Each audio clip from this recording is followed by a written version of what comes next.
बिस्मिल्लाहिर्रहमानिर्रहीम। अस्सलाम वालेकुम। ठीक है, आप लोग सब खैरियत से हैं? अच्छा, चूँकि अभी तक हमारा कोई फॉर्मल इंट्रोडक्शन नहीं हुआ था। मेरी आवाज़ आ रही है पीछे? सबको आ रही है? हमारा अभी तक कोई फॉर्मल इंट्रोडक्शन नहीं हुआ था, प्रॉपरली हमने वेलकम नहीं किया था आपको। तो मैंने सोचा कि आज आपको थोड़ा सा रूल्स रेगुलेशंस के हवाले से भी गाइड कर दूं और एक छोटी सी स्टोरी भी सुना दूं जो मैं हर साल हर क्लास को सुना के बोर करता हूं। ठीक है, लेकिन लास्ट ईयर वालों को गालिबन नहीं सुनाई है। तो वो एक कॉन्सेप्ट है, बेसिकली कॉन्सेप्ट ओवरव्यू है। और मैं समझता हूं कि पहले मैं सुनाता था एंड ऑफ द ईयर, उसका फ़ायदा कम होता था क्योंकि उस वक्त तक बच्चे अपना बहुत सारा टाइम ज़ाया कर चुके होते थे। अब मैं कोशिश कर रहा हूँ कि इब्तिदाई दिनों के अंदर आपको बताकर मोटिवेट कर दूँ कि किस किस तरीके से जो है वो आप अपना वक्त ज़ाया होने से बचा सकते हैं। तो सबसे पहले तो वेलकम सारे स्टूडेंट्स को। बाकी 3-4 पॉइंट्स हैं कुछ, वो इंशाल्लाह ताला मैं लास्ट में डिस्कस करूँगा। पहले आते हैं हम स्टोरी की तरफ। स्टोरी ये है कि एक होता था टोनी। कौन होता था? टोनी। टोनी किसका नाम होता है अमूमन? डॉगी का नाम होता है। तो वो एक हाउस पेट था, किसी ने पाला हुआ था, बहुत मोहब्बतों के साथ पाला हुआ था उसको। अच्छा, फिर वो उसके बावजूद परेशान था। जैसे आप लोग बाज़ दफ़ा नवाबी आ जाती है बड़ी, ठीक है, नवाबी कैसे आ जाती है कि सब कुछ घर में अच्छा अच्छा मिल रहा होता है, उसके बावजूद भी हम उस सारे कंफर्ट से भी बोर हो जाते हैं। इसी तरीके से उस टोनी साहब को तमाम कंफर्ट अवेलेबल थे, उसके बावजूद भी वो अपनी ज़िंदगी से बेजार था, बोर हो गया ज़िंदगी के अंदर। और उसने सोचा कि मैं यार यहाँ से भाग जाऊँ, किसी तरीके से मुझे मौका मिले, मैं यहाँ से भाग जाऊँ। क्या मुझे एक जैसा खाना मिलता है रोज़ाना? टाइम जिस दिन मिलता है तो मालिक जो है वो कभी पार्क में टहलाने के लिए ले जाता है, मुझे नहीं मिलता तो घर में ही रहता हूँ। क्या यार, रोज़ाना मैं इम्पोर्टेड शैम्पू और सोप से नहाता हूँ। अजीब व गरीब ज़िंदगी है। ज़िंदगी के अंदर थोड़ी सी स्ट्रीट लैंग्वेज इस्तेमाल करूँगा, लेकिन मैं समझता हूँ कि समझ में आएगी बात। ज़िंदगी में कोई कुत्तापना नहीं है। अच्छा, ये हर एक का प्रॉब्लम है हम में से, ठीक है। इस तरह की बातें आप लोगों को ज़्यादा अंडरस्टैंड होती हैं जब तक ज़िंदगी के अंदर आप लोग थ्रिल नहीं होता ना। वो एक आप लोगों ने मूवी देखी होगी सलमान खान की, किक नहीं है भाई। तो जब तक आपको थ्रिल नहीं मिलता, आगे आने वाला कोई डेंजर, कोई बाईपास नियर बाय से नहीं गुज़रता, आपको वो तसल्ला नहीं होता। तसल्ला जानबूझ के गलती से बोल रहा हूँ मैं, तसल्ली का बड़ा भाई है तसल्ला। तो तसल्ली तो आप लोगों के लिए मैं समझता हूँ छोटा वर्ड है, क्योंकि माशाल्लाह बड़ा पोटेंशियल भी है आप लोगों के अंदर इस ज़माने में, और इंटेलिजेंस भी आपकी पुरानी लोगों से काफ़ी ज़्यादा हाई है, और माशाल्लाह IQ लेवल भी आपका बहुत हाई है। तो आप लोगों को तसल्ला नहीं होता। स्टोरी को आगे लेके चलते हैं। वो टोनी साहब को एक दफ़ा मौका मिल जाता है, गेट खुला हुआ मिलता है और वो वहाँ से रवाना हो जाते हैं। वो सुबह फजर में उनको खुला हुआ मिला, समझें, वो रवाना हुआ है। उन्होंने कहा यार अब आएगा ना मज़ा, अब गुजारूंगा मैं अपनी ज़िंदगी।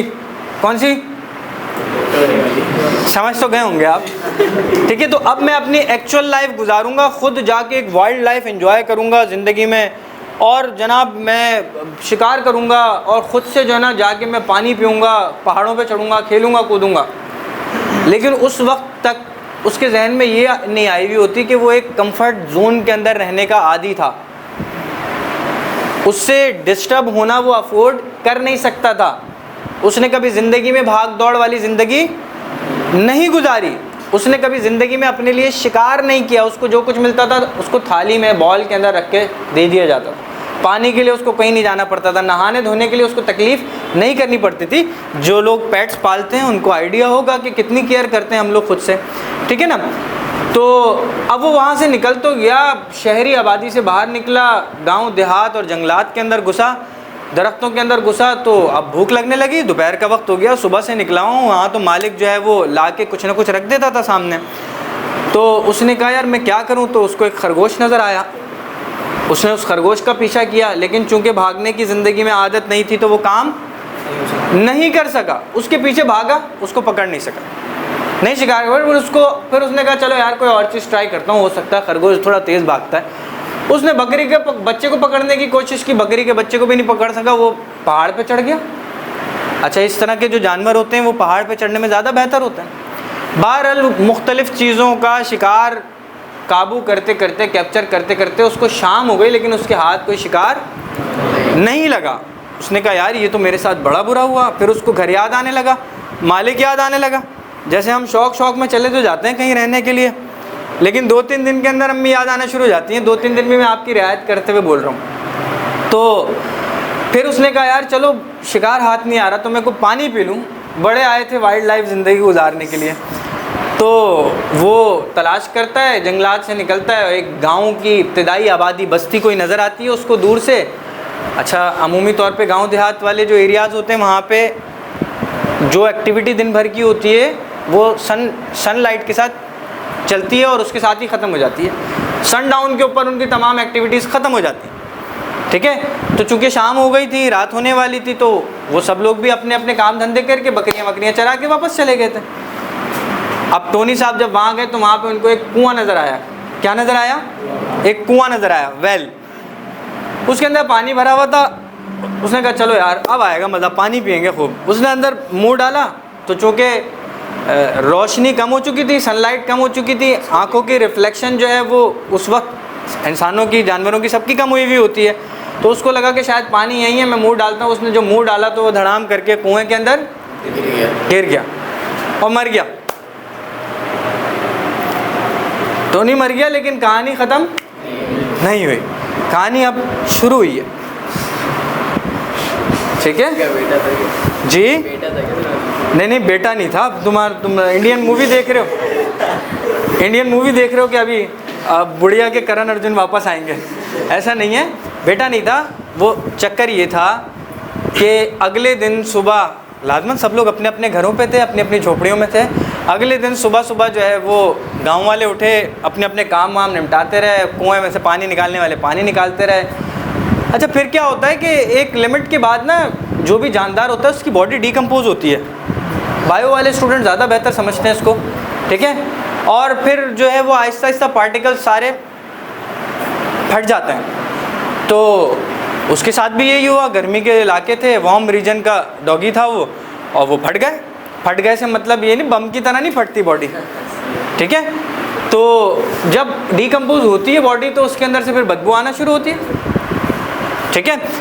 अब हुआ क्या, जब बदबू आना शुरू हुई, वैसे तो लोग पानी इस्तेमाल कर रहे थे, लेकिन जब दिन चढ़ा उसमें से बदबू आना शुरू हुई, या जो भी वाटर डैमेज होना था उसको वो हुआ, तो उसके बाद गांव वालों ने सोचा यार ये कहाँ से बदबू आ रही है। सब जगह उन्होंने तलाश कर लिया, उनको समझ में नहीं। आप किसी के जहन में थोड़ी जाएगी कुएं के अंदर 500 फुट नीचे डॉगी पड़ा हुआ है। अब भारत तलाश करते करते उसको सूंघते सूंघते गए तो पता चला कि टोनी साहब कुएं के अंदर गिरे हुए, सो नहीं रहे, मर गए। अमिटमेंट नहीं करो, कहानी का मज़ा ख़राब हो जाएगा वरना। तो टोनी साहब उसके अंदर गिरे हुए। गाँव वाले बड़े परेशान हुए। गांव वाले ने बोला यार अब क्या करें। अब एक मसला आया है कि जितने लोगों ने सुबह से पानी निकाला है, खेतों में भी डाला है, कपड़े धोए, पिया है, क्या करें, ना पा के पानी। तो एक जानदार मरा हुआ और फटा लाश उसकी जो है डिकम्पोज हुई हुई। तो इस्लाम इस बारे में क्या कहता है। अब वो गए अपने मस्जिद के इमाम साहब के पास, इमाम साहब के पास गए, बड़े परेशान। इमाम साहब टोनी गिर गया कुएं में। इमाम साहब ने बोला क्या मजाक चल रहा है। उन्होंने बोला टोनी गिरा हुआ। बोला कौन टोनी। उन्होंने बोला डॉगी गिर गया है कुएं के अंदर। तो क्या हुक्म है। उन्होंने कहा भाई मज़हब इस्लाम ये कहता है कि जब इस तरह के किसी इतने बड़े जानवर की कोई बॉडी हो और वो मर भी जाए उसके अंदर, तो इस्लाम का तरीक़ाकार ये है कि 200 डोल निकालते हैं तो वो कुआं पाक होता है। अच्छा, ये मैं आपको वैसे भी बता दूं स्टोरी। एक साइड पे कोई लिमिटेड जगह होती है ना, वाटर रिसोर्स जो होता है, जैसे ओवरहेड टैंक होता है या नीचे हमारा जिसको हम टैंक कहते हैं वो होता है, इसको पूरे को क्लियर करना ज़रूरी होता है पानी निकाल के। लेकिन जो अनलिमिटेड वाटर सोर्स होता है ना, जैसे वेल है, कुआँ है, ये अनलिमिटेड वाटर सोर्स होता है। आप निकालते रहोगे तो वाटर लेवल, एक फ़र्ज़ करो कि ये कुआं है, यहाँ तक का वाटर लेवल है, यहाँ तक खाली कर लोगे आप, नीचे से ज़मीन में से उसको मज़ीद पानी मिलना शुरू हो जाएगा। तो ये कुआं एक अनलिमिटेड होता है, लिमिटेड वाले भी होते हैं कुएँ। तो उसका हुक्म मज़हब में ये है कि उसके अंदर से 200 डोल पानी के भर के निकाले जाते हैं। फिर वो जो नया पानी आता है तो वो अज्यूम करते हैं कि वो पाक हो गया। तो इमाम साहब मसला बता देते हैं। जब इमाम साहब वो मसला बताते हैं, सारे गांव के मर्द, सारी गांव की औरतें सुबह से शाम तक लगते हैं और कुएं को बिल्कुल चकाचक क्लियर कर देते हैं सैटरडे को। अगले दिन से फिर एंजॉय करना शुरू करते हैं, पार्टी होती है खूब धमाधम, भाई टोनी गिरा था, मसला हल हो गया, बदबू चली जाती है। उसके बाद संडे गुजरता है, मंडे गुजरता है, ट्यूसडे को फिर बदबू आना शुरू हो जाती है। ठीक है, अब क्या होता है कि वो कहते हैं यार ये जो है ना गड़बड़ है, मसला मौलवी गड़बड़ है हमारा। बराबर वाले बड़े गांव की बड़ी मस्जिद के इमाम साहब से चल के पूछते हैं, वो बड़ी मस्जिद के इमाम साहब के पास जाते हैं और उनसे पूछते हैं कि यार हमने ये पूछा था, उन्होंने हमारे इमाम साहब ने ये मसला बताया था। उन्होंने कहा मसला तो सही बताया था, लेकिन शायद हो सकता है कि तुम्हारे जो है ना डोल में मसला हो, छोटा डोल हो तुम्हारा, तुम एक काम करो 200 डोल और निकाल दो। फिर वो आते हैं सुबह से शाम तक, ट्यूसडे को लगते हैं सारे गाँव के मर्द, सारे गाँव की औरतें, फिर 200 डोल निकालते हैं, कुआँ बिल्कुल पाक हो जाता है, साफ़ हो जाता है, कोई बदबू नहीं आती। वेडनेसडे गुजरता है, थर्सडे गुजरता है, फ्राइडे को फिर बदबू आना शुरू। वो कहते हैं यार ये मौलवी तो गड़बड़ था, दूसरा मौलवी भी गड़बड़ है, शहर चलते हैं, जामा मस्जिद के इमाम साहब से पूछ के आएंगे, अपने यहाँ के जो है ना मौलवी शायद जो है ना हमारी तरह के ही है। वो शहर जाते हैं, बड़ी जामा मस्जिद पहुँचते हैं और वहाँ पे जाके बड़े मौलवी साहब के पास भागे भागे पहुँचते हैं, परेशान होकर, मौलवी साहब टोनी गिर गया कुएँ में। मौलवी साहब बोलते हैं बाबा कहाँ से आ रहे हो, कुछ तारुफ कराओ, बैठो, मसले को हल करते हैं, तुम्हारे कौन गिर गया? तो वो कहते हैं टोनी गिर गया। मौलवी साहब को क्या पता यार, टोनी तुम्हारा कुत्ता था। तो मौलवी साहब कहते हैं अच्छा भाई आप लोग सांस लें, उसके बाद बताएं। सारे लोग जमा होके आए, गांव वाले बड़े बड़े, तो बताते हैं कि भाई ऐसा ऐसा पिछले सैटरडे हफ्ते को जो है ना गिर गया था, हमने ये किया, इमाम साहब से पूछा, फिर ये हुआ, फिर दूसरे इमाम साहब से पूछा, अब आज एक हफ़्ता गुजर गया लेकिन कुएँ में से बदबू तो ख़त्म हो ही नहीं रही। तो इमाम साहब हंसने लगते हैं, भाई वो होशियार होते हैं आप लोगों की तरह, शहर के होते हैं ना। वो कहते हैं क्या किया? वो कहते हैं 200 डोल निकाल दिया। बोलते फिर क्या किया? बोला फिर 200 डोल निकाल दिया। वो कहते हैं कमबख्तों ये बताओ टोनी को भी कुएं से निकाला कि नहीं निकाला? टोनी को तो निकाला, टोनी को तो निकाले नहीं, वो कुएं के अंदर पड़ा हुआ है। अब आप जितने भी डोल निकालते जाओ, क्या होगा? जब वो डोल निकलते जाएंगे पानी कम होता जाएगा, वो टोनी साहब अंदर पड़े में, तो वो ऊपर वाले पानी में जो बदबू होगी वो तो ख़त्म हो जाएगी। लेकिन जब तक वो असल चीज़ अंदर रखी हुई है तब तक वो मसला ऐसे हमारा हल नहीं होगा। अब आ जाते हैं हम मोरल ऑफ द स्टोरी के ऊपर। ठीक है, एक कॉन्सेप्ट है एनर्जी का। अच्छा, एनर्जी हर जानदार के अंदर होती है, ठीक है, और माशाल्लाह से आप लोग जिस पोटेंशियल के साथ आजकल बड़े होते हैं, सारी चीज़ें आपको एक रिसोर्सफुल टाइम के अंदर एरा में आप लोग पैदा हुए हैं। आप लोग जिस हिसाब से जिन सहूलियात के साथ बड़े होते हैं, या आपके बड़ों को ये सहूलियात अवेलेबल नहीं थी, घने सारे मसाइल थे उनकी ज़िंदगियों के अंदर। आपकी एनर्जी, आपका पोटेंशियल सही जगह पे कंज्यूम नहीं होता। जब वो कंज्यूम नहीं होता तो आप लोग उसको इधर उधर वेस्ट करने की कोशिश करते हो। फॉर सपोज़ हम आपकी इस स्टोरी को अभी अपनी इस वाले मॉरल ऑफ द स्टोरी से कनेक्ट करेंगे कि वो किस तरीके से है। फॉर सपोज़ कि आपके अंदर 100% कोई काम करने की सलाहियत है और कोर्स आप पढ़ रहे हैं 40 साल पुराना, जो आपके दादा अब्बू के ज़माने के IQ लेवल और इंटेलिजेंस के हिसाब से डिज़ाइन हुआ था। तो होगा क्या कि आपकी जो जहनी और जिस्मानी सलाहियत है, जो पोटेंशियल है, उसका कितना खर्च हो रहा है? सिर्फ 40%। बाकी जो 60% बचेगा, तो उसका मैं बताऊं क्या करते हो आप लोग? क्या करते हो? कैसे कंज्यूम हो रही होती है एनर्जी? कैसे हो रही होती है बेटा? बहुत सारे इवेंट होते हैं। आप देखो, आपका क्लास का इवेंट बताते हैं, चूँकि हम इस वक्त कॉलेज के अंदर ये सेशन कर रहे हैं, तो क्लास का आपको मैं बताता हूँ। अच्छा खासा ब्रेक के अंदर लाइन में चल रहे होंगे, छुट्टी में लाइन में चल रहे होंगे, सुबह मॉर्निंग असेंबली से वापस आते हुए लाइन में चल रहे होंगे। आपका टोनी आपको परेशान करेगा और आप अगले स्टूडेंट के जूते के ऊपर पाँव रख देंगे।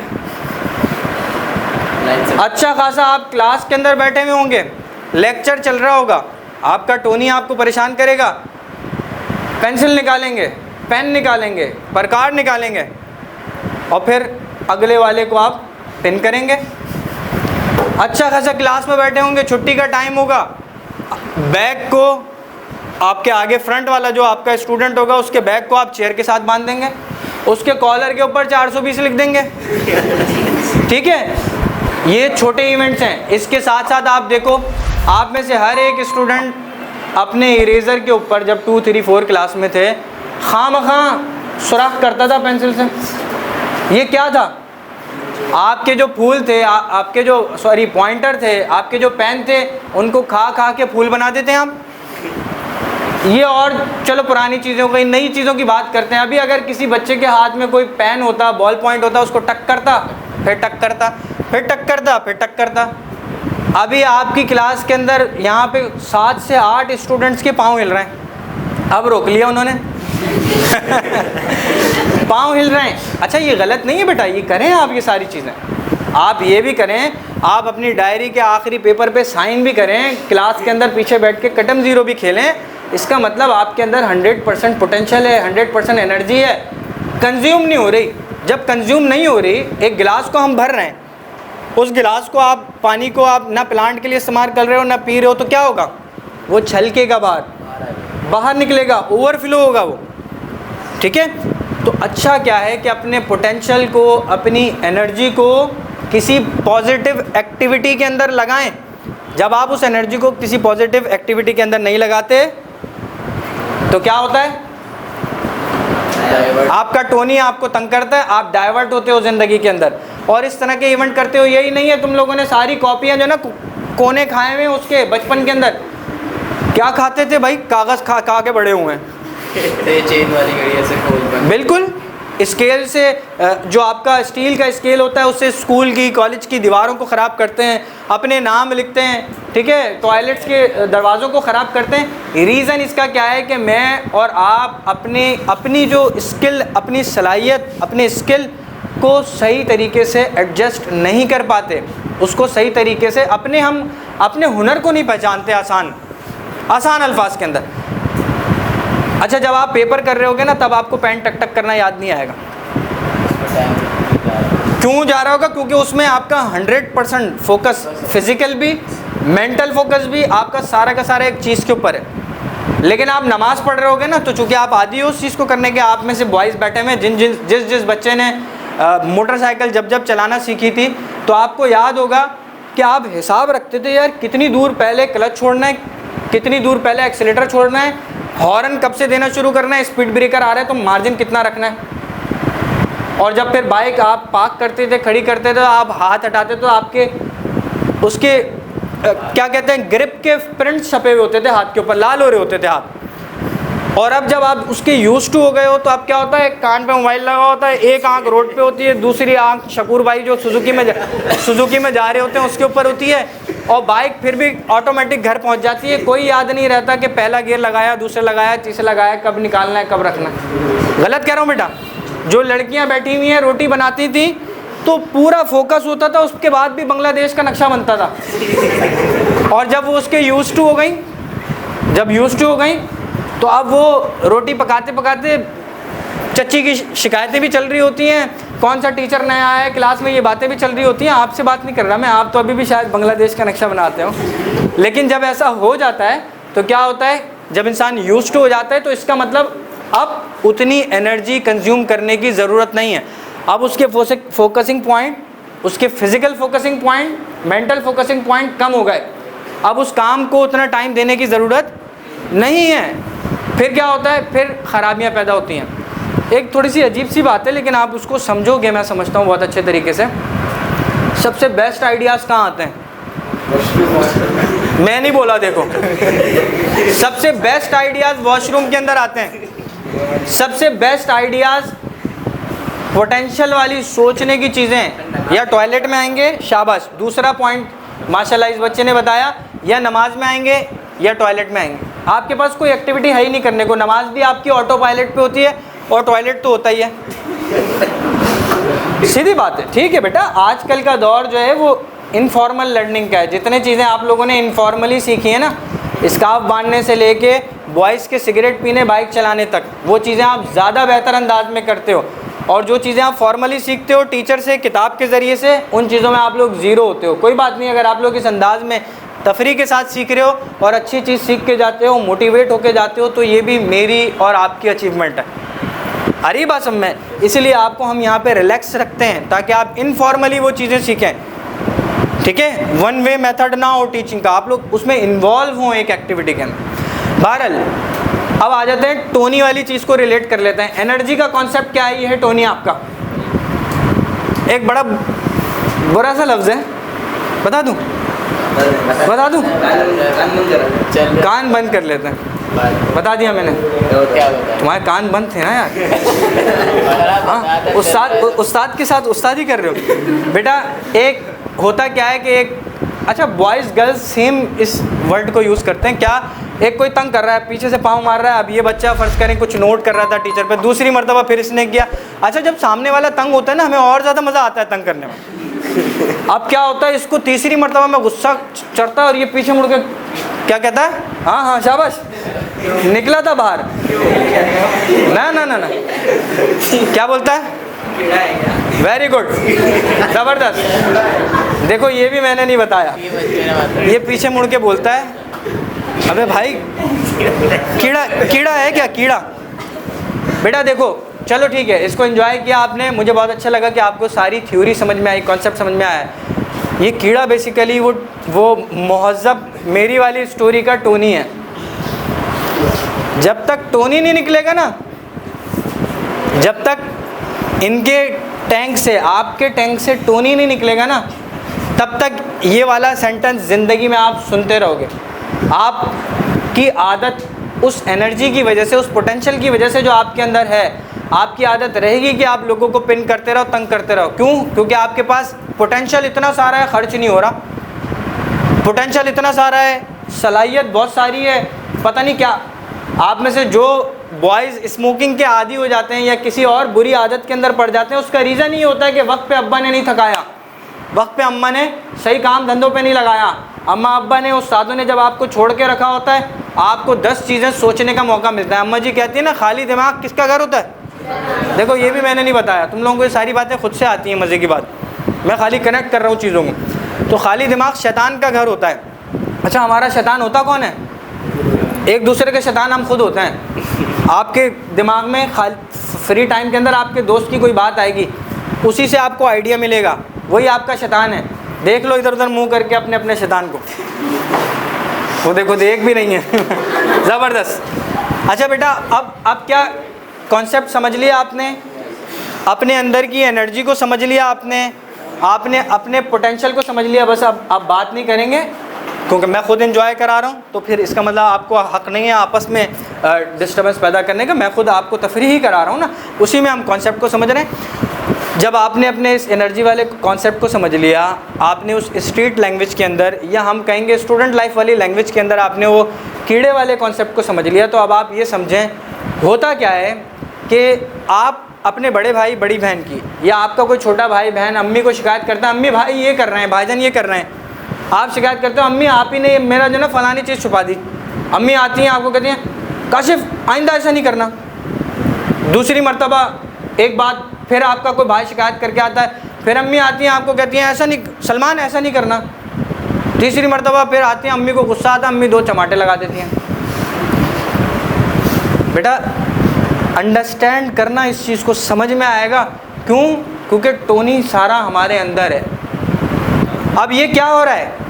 अम्मा, क्लास टीचर आपकी कंप्लेन के ऊपर आपके साथ जो कुछ कर रहा है, वो क्या हो रहा है? 200 डोल निकालना। कुएं में से 200 डोल निकाले जा रहे हैं। छोटे वाले के बड़े वाले, उसको छोड़ दो। 200 डोल निकाल, अम्मा आके डांट रही हैं कि 200 डोल निकालें। काशिफ साहब 3-4 दिन तक उस डांट के असर में रहेंगे। तूने मेरी डांट पड़वाई है ना, देख लूँगा तुझे। रिजवान साहब 2-3 दिन तक, 10-15 दिन तक मैं कह रहा हूँ चलो उस टीचर की असर में रहेंगे कि यार टीचर ने सारे बच्चों के सामने मेरी इंसल्ट कर दी, लेकिन 16वें दिन से फिर उनके टोनी में से बदबू आना शुरू हो जाएगी। स्टोरी सुनाने का मकसद खाली को तफरी कराना नहीं था, असल कॉन्सेप्ट को समझो। मसला हल होगा कब? पेरेंट्स और टीचर्स को भी ये बात अंडरस्टैंड करनी चाहिए। मसला हल होगा कब? जब उस टोनी को कुएं के अंदर से निकाल लेंगे। और वो कैसे हो सकता है? आपके अपनी अंदर की एनर्जी को, आपको कोई बहुत अच्छा मॉडल दे दें हम आपका फ्यूल कंज्यूम करने का, आपका फ्यूल क्या है? सुबह उठ के रात तक की आपको कोई भरपूर एक्टिविटी चाहिए। फ़ौज में पता है क्या होता है, जब कोई जंग नहीं हो रही होती, कुछ नहीं हो रहा था, कोई ट्रेनिंग व्रेनिंग पूरी हो गई होती है ना, वो सुबह सुबह उठ के बोलते हैं उसको, सांप के जाओ खड्डा खोदो। वो सुबह 7:45 बजे से लेके शाम 4:45 बजे तक खड्डा खोदता है। वो सोचता है आप पता नहीं साहब क्या करवाएंगे इसके अंदर। शाम को साहब आते हैं, हाँ भाई खड्डा खोद दिया। एक मिसाल के तौर पे बता रहा हूँ, कहीं ऐसा ना हो तुम लोग फौज में इस वजह से ना जाओ कि खड्डा खुदवाएंगे हमसे। शाम को वो साहब आके बोलते हैं कि इस खड्डे को बंद कर दो। वो पूछता नहीं है क्यों, फौज में क्यों नहीं होता, सिर्फ ओके सर यस सर होता है। वो शाम को बंद कर देता आके। अब जब वो सारा दिन मसरूफ़ रहा तो उसके दिमाग में नहीं आएगा, उसके दिमाग में सिर्फ ये यार यहाँ तक खड्डा खोदना है जहाँ तक साहब निशान लगा के दे। एग्जैक्टली बेटा, आप लोगों का प्रॉब्लम ये है, पढ़ाई का दिल आपका नहीं है, ठीक है, सुबह उठने का दिल आपका नहीं है, रात को जल्दी सोने का दिल आपका नहीं है। रीज़न क्या है कि आपकी अपनी एनर्जी जो है ना वो सही जगह पे सही तरीके से कंज्यूम नहीं हो रही। जब वो एनर्जी सही तरीके से कंज्यूम नहीं हो रही और हम आपको यानी आपके उस्ताद आपके पेरेंट्स आपको वो एनर्जी कंज्यूम करने का कोई सोर्स नहीं दे रहे, तो आपको जिस तरह समझ में आता है आप अपनी ज़िंदगी को अपने हिसाब से अपनी एनर्जी को कंज्यूम करने के रास्ते निकालते हो, और उसमें बहुत बुरे रास्ते होते हैं। वो बुरी आदतें भी होती हैं, वो बुरे दोस्त भी होते हैं, वो अजीब व गरीब किस्म के मशगले भी होते हैं, क्योंकि आपने अपने आप को फ़िल्टर नहीं किया, आपने अपने आप को प्लान नहीं किया, आपने अपनी ज़िंदगी के अंदर छोटे छोटे एम और बड़े बड़े टारगेट्स नहीं बनाए। जब नहीं बनाए होते तो आप बहुत छोटी छोटी चीज़ों के ऊपर खुश होते हो। उसके बाद क्या होता है कि आपका वो जो किक वाला लेवल होता है ना वो भर चुका होता है छोटी छोटी खुशियों से। उसके बाद अगर आपको कोई बड़ी खुशी ना मिले, कोई बड़ा क्राइम आप ना करो, तो आपको तसल्ला नहीं होता। आपको तसल्ली तो छोटा वर्ड है, मैंने कहा आप लोगों के लिए, आपको तसल्ला नहीं होता। उसके बाद फिर आप क्रिमिनल माइंडसेट के बन जाते हो, आप उस्तादों की इज़्ज़त नहीं करते, माँ बाप आपके लिए बहुत छोटी चीज़ हो जाते हैं, ठीक है ना, बड़े बूढ़ों का अदब एहतराम आपकी नज़रों में है ही नहीं। आप खुद नोट करना बेटा, कभी आ रही बात समझ में। होना क्या चाहिए, अपनी ज़िंदगी को भरपूर इंजॉय करें। आप शदीद गर्मी में ट्रैफिक जाम में फंसे हुए ना, आप सोचें ज़िंदगी में मुझे कभी ट्रैफिक जाम नहीं मिलेगा, मैं इसको एक्सपीरियंस करूं कि कैसा होता है, किस किस तरह की फीलिंग्स आती हैं। होता क्या है, आप लोगों के हर अमल में जल्दी है, हर अमल में जल्दी है। इसमें इंशाअल्लाह ताला फिर ज़िंदगी रही तो बात करेंगे, लेकिन ज़िंदगी में थोड़ा सा ठहराव लेकर आएँ, अपने पोटेंशियल अपनी एनर्जी को किसी अच्छी जगह पे कंज्यूम करें। हम आपको नहीं दे रहे, आप तलाश करें कि आप अपने आप को डेवलप करने के लिए क्या कर सकते हैं। मैं बता दूं आपको बेटा कि बुरी आदतों के साथ कोई आपको आगे ना नौकरियां देगा, यार फिर हंस रहे हैं ये लोग, और ना छोकरियां देगा। देखो कितने अपडेटेड हो। हमारा टीचर अगर यहाँ आके रुकता ना आज से 20 साल पहले तो हम नहीं समझ पाते, लेकिन आप लोगों के सॉफ्टवेयर, आप लोगों की इंटेलिजेंस, आप लोगों के IQ लेवल कितने अपडेटेड हैं। पॉइंट ये है कि इस एनर्जी को देखो, सैलाब आता है, तूफ़ान आता है, पॉलिटिक्स के मसाइल होते हैं, मुल्क के मसाइल होते हैं, हम सिस्टम को गाली देते हैं, बुरा भला कहते हैं। आपने क्या किया उस सिस्टम के लिए? आपने कितने रैपर्स खाने के बाद जेब में रखे कि डस्टबिन मिलेगा तो फेंकूंगा? आप कितनी दफ़ा लाइन में लगे? आपने कितनी दफ़ा सिग्नल तोड़ते हुए या रॉन्ग वे जाते हुए ये सोचा कि नहीं यार मुझे ये नहीं करना चाहिए? जब आप खुद ये काम नहीं करते तो फिर सिस्टम को दोष क्यों दे रहे हो भाई, सोसाइटी को दोष क्यों दे रहे हो? आपके लिए अगर कोई दूसरा सोसाइटी है तो आप भी तो किसी के लिए सोसाइटी हैं। तो पार्ट बेटा अपने ऊपर से अदा करना शुरू कीजिए, अपनी एनर्जी को बहुत अच्छी जगह पे कंज्यूम कीजिए, ठीक है, और इसमें पहल आज से अभी से कीजिए। मैं चाहता हूँ हर बच्चा 2 मिनट के अंदर गेम प्लान लेके उठे। पुराना ज़माना नहीं है कि 4 दिन लगे आपको सोचने के लिए, ठीक है। आज गेम प्लान लेके उठो कि यार अपने दिन को इस तरीके से डिवाइड करना है और इस तरीके से मैं इस सारे केस को लेके चलूँगा। अपना बहुत सारा ख्याल रखिएगा, ठीक है। इंशाअल्लाह ताला फिर मिलेंगे इस जज्बे के साथ कि इस मुल्क के लिए, इस कौम के लिए, खुद अपने लिए, अपनी फैमिली के लिए आपको बहुत कुछ करना है, ठीक है। अल्लाह हाफ़िज़।